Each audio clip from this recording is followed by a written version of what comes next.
তো বিসমিল্লাহির রহমানির রহিম। আজকে ইউরোপিয়ান ইউনিয়নের অ্যাম্বাসেডর আসছিল সৌজন্য সাক্ষাৎ এবং বর্তমান বাংলাদেশের সার্বিক রাজনৈতিক, অর্থনৈতিক, বৈদেশিক সম্পর্ক এবং অবস্থান নিয়ে দীর্ঘ আলোচনা হয়েছে। রাজনীতির ক্ষেত্রে যেটা, সেটা তো স্বাভাবিকভাবে আপনারা বুঝতেই পারছেন, এটা তো নির্বাচন এবং এই যে আমাদের সংস্কারের ব্যাপারে, যেখানে সংস্কার কমিশনগুলোর সব কিছুর একটা ঐক্যমত সৃষ্টির যে প্রচেষ্টা চলছে, এইগুলো নিয়ে আলোচনা হয়েছে এবং এই ব্যাপারে যেটা সবসময় আমরা বলে আসছি এবং আমার মনে হয় এই ব্যাপারে কারোর দ্বিমত আছে আমরা মনে করি না। যারা গণতন্ত্রে বিশ্বাস করে তাদের দ্বিমত থাকার কথা না, যে যেই সব জায়গায় ঐক্যমত হবে সেগুলো আমরা ক্যারি ফরওয়ার্ড করব, এগিয়ে নিয়ে যাব। আর যেখানে ঐক্যমত হবে না, সেটা সাংবিধানিক হোক, নির্বাচনী হোক, অন্য কোনো যে কোনো বিষয় হোক, সেটা আগামী নির্বাচনে প্রত্যেকটি দলের অধিকার আছে, তারপর জনগণের কাছে নিয়ে যাবে এবং জনগণের সামনে উপস্থাপন করবে। জনগণের মতামত নিয়ে সংসদে এসে আলোচনা হবে, তর্ক হবে, বিতর্ক হবে এবং পাশ হবে। এগুলো সব পরিবর্তনের কথা বলছে, সব সংস্কারের কথা বলছে। তো সুতরাং সেই দিক থেকে সে আলোচনাটা ওইভাবেই হয়েছে মোটামুটি। নির্বাচনের ব্যাপারে স্বভাবতই দেশের বাইরে সকলের মধ্যে যে একটা কাজ করছেন যে নির্বাচন কবে হবে, কবে গণতান্ত্রিক অর্ডার দেশে ফিরে আসবে। বর্তমানে তো দেশে গণতান্ত্রিক একটা সরকার আছে, কোনো অসুবিধা নেই। আমাদের সকলের গণতান্ত্রিক অর্ডার যেটার জন্য, সেটা তো এখনো ফিরে আসেনি। তো সেটা না আসলে তো একটা জনগণ সমর্থিত একটি সরকার ব্যতীত কোনো অ্যাডমিনিস্ট্রেশন সেটাকে সাপোর্ট দিয়ে, পুলিশ সাপোর্ট দিয়ে চালানো যায় না। সেটা তো আমরা এখনই লক্ষ্য করছি।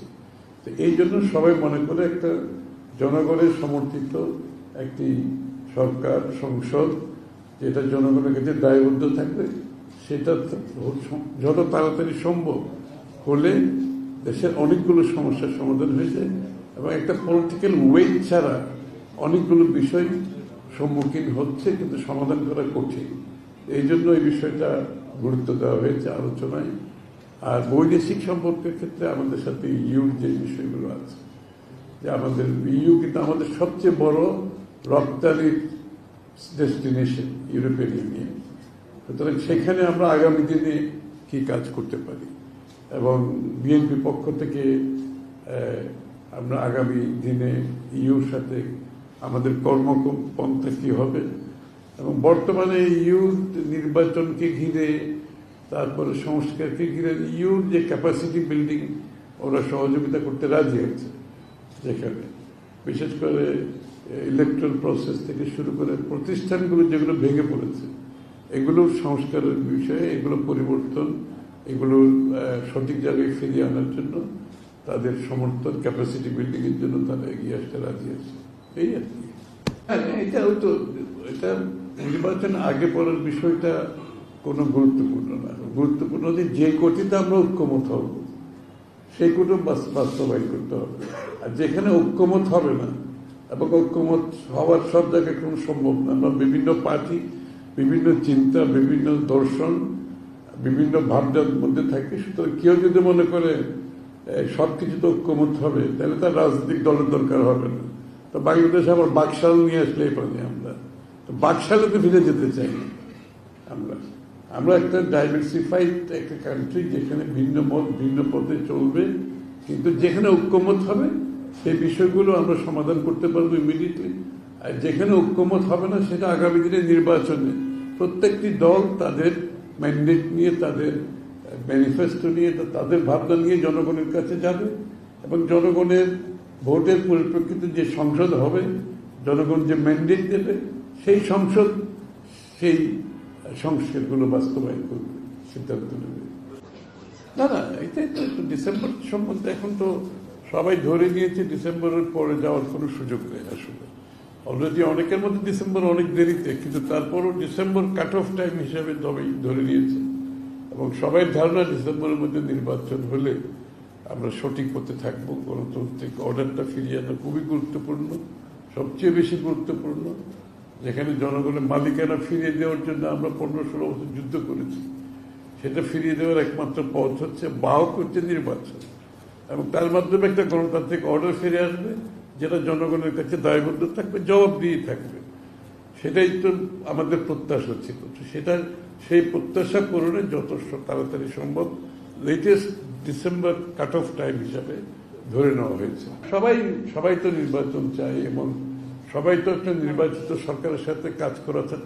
ওদের জন্য, সকলের জন্য সুযোগ সুবিধা হচ্ছে একটা নির্বাচিত সরকারের সাথে কাজ করা। এটা তো আর বলার অপেক্ষা রাখে না। আমরা তো তার কাছে বলার দরকার তো নাই। আমরা তো বলেই আসছি যে নির্বাচন যত দ্রুত হবে তত তাড়াতাড়ি একটা গণতান্ত্রিক অর্ডার ফিরে আসবে, জনগণের মালিকানা ফিরে পাবে, একটা দায়বদ্ধ জবাবদিহি সরকার থাকবে। সেই দায়বদ্ধ জবাবদিহি থাকলেই তো পরিবর্তন আনতে পারবে না। যে সরকারের দায়বদ্ধ থাকবে না, জবাবদিহি তো থাকবে না, তারা তো পরিবর্তন আনার খুব বেশি সুযোগ নেই। এটা তো বুঝতে হবে। হ্যাঁ, এখানে আলোচনা হয়েছে বিশেষ করে লেবার রাইটসের ইস্যুটা আর পরিবেশ, ক্লাইমেটের বিষয়টা আছে। এগুলোতে আমাদেরকে মনোযোগী হতে হবে এবং এগুলোতে যদি আমরা প্রপারলি সমাধান করতে পারি, আগামী দিনে গ্র্যাজুয়েশনের এবং জিএসপি প্লাসের যে ইস্যুটা আছে সেটার সমাধান করা সহজ হবে। না, যে প্রাতিষ্ঠানিক যে সমস্ত জায়গায় এক্সপার্টিস দরকার আছে না বিভিন্ন বিষয়ে, তারা সহযোগিতা করতে চায় এই ব্যাপারে।